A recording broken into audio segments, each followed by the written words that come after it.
ទី1បាទគូមិត្តភាពគុណខ្មែរទី1ទាំងទី1កែនស្បែកគុណខ្មែរទូខនសឺ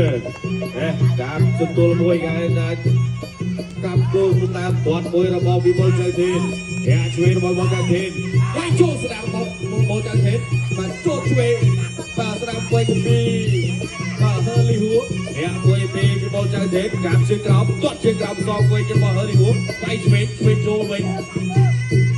ដល់ទាត់ជើងក្រោមពីហឺលីហួរធាក់មួយរបស់វិបុលជង្គង់របស់វិបុលចៅធានតែបាយស្ដាប់របស់ហឺលីហួរឆ្វេងរបស់វិបុលចៅធាន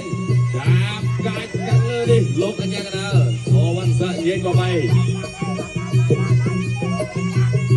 ហើយចូលបន្តពីហឺលីហួរមកគូក្រោមបាយស្ដាប់តាមដៃបាយស្ដាប់តែស្ដាប់រៀនពីហឺលីហួរ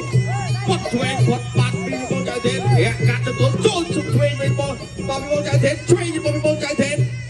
ក៏ចាក់ជង្គង់របស់ហឺលីហួរជង្គង់ហឺលីហួរជង្គង់វិបុលចៅធានជង្គង់ហឺលីហួរកាច់ផ្ដួលលោកអញ្ញាកណ្ដាលបាទតោះទីមកកណ្ដាលសូវៀតប្រកួតបន្តទៀតអ្នកមួយពីវិបុលចៅធានវាយគួតទឹករបស់លោកចូលកែងមួយបាត់ហើយពីវិបុលចៅធានជង្គង់របស់ហឺលីហួរបាទកាច់ទៅកាច់មកលោកអញ្ញាកណ្ដាលសូវ៉ាន់សាក់ញ៉ែក៏ម៉ៃសិនបាទហើយចូលពីហឺលីហួរបន្តគាត់ជើងក្រោមរបស់ហឺលីហួរគាត់ជើងក្រោមអូយកន្សង1 2 កន្លែងនឹងសោះ3 4 4 5 5 6 7 7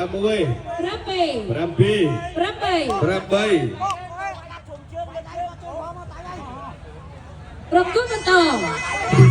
ប្រកួតបន្តទៀតអ្នកមួយគាត់ជើងក្រោមបាទលោកអញ្ញាកណ្ដាលទ្រវីដៃបញ្ឈប់បាត់ទៅហើយបាទសម្រាប់ការប្រកួត